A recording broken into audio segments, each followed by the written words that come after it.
Turkey has made good on threats to allow migrants to move closer to the European Union. Ankara says 18,000 people have crossed the border since Friday. There's been arrivals by land and by sea along borders with Greece and Bulgaria.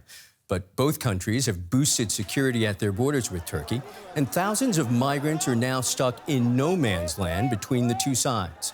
Turkish officials announced they would no longer stop migrants from crossing into Europe after dozens of Turkish troops were killed in a Syrian government airstrike in Idlib province. I came here to enter Yunan, but as you see the situation, we cannot go inside. They don't let us go inside.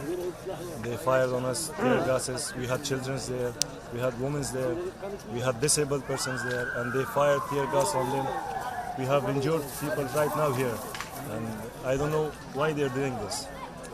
We don't have peace in our own country. We don't have future in our own country. That's why we came here.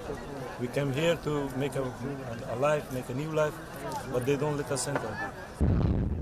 DW correspondent Yulia Han is in Edirne, right at the Turkish-Greek border. Yulia, tell us what it's like on the border today.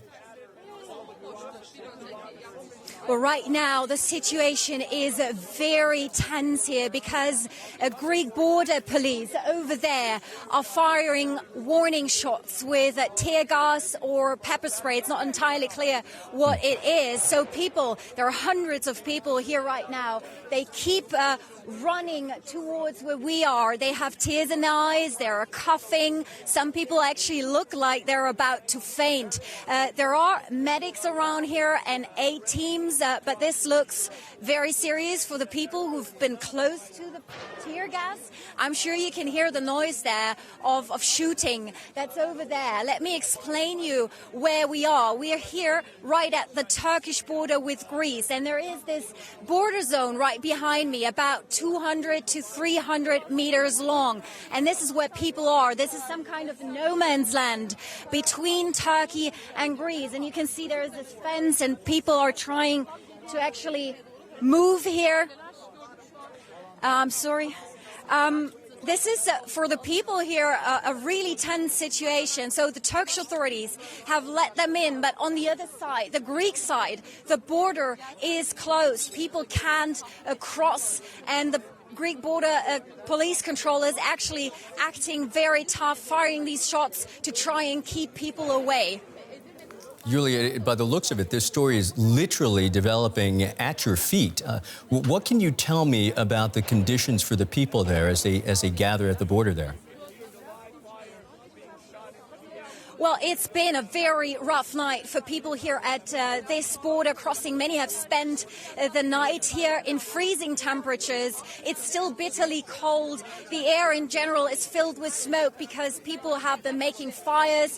They're burning woods and whatever they can find. There are many families here with small children, so you can imagine how rough this is for them. And we see new people keep coming. I've just talked to one family who's originally from Iran who was living here in Turkey, and they told me they heard the border was open, so they came, they took a leap of faith, they want to cross into Greece and then potentially move on to a Scandinavian country. That's their dream, but the reality here, as you can see, looks quite different, quite desperate, and as you can see, it's very crowded, hundreds of people here, but as I said, the border is closed. The Greek border police won't let anybody in here at the moment.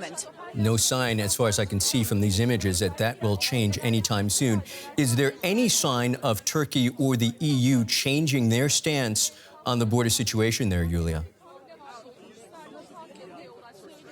Well, generally, what the Turkish authorities are doing here by turning a blind eye is seen as some kind of an attempt to pressure NATO allies and the European Union over the situation in Syria, in Idlib, where the Turkish army is involved in direct clashes with the forces of the Syrian regime and deadly clashes. They want international help. They want the EU to step in. So this is widely seen as some kind of a measure, a temporary measure to alert attention to this situation, to pressure the EU into acting.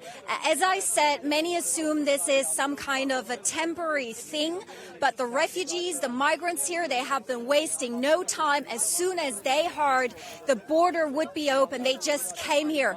And now they are determined to wait until this border will be opened. But as you can imagine, the frustration is also running high here because people are seeing there is no way they can pass over to Greece at the moment. DW's Yulia Han live in Edirne at the Turkish-Greek border. Thank you so much for that report.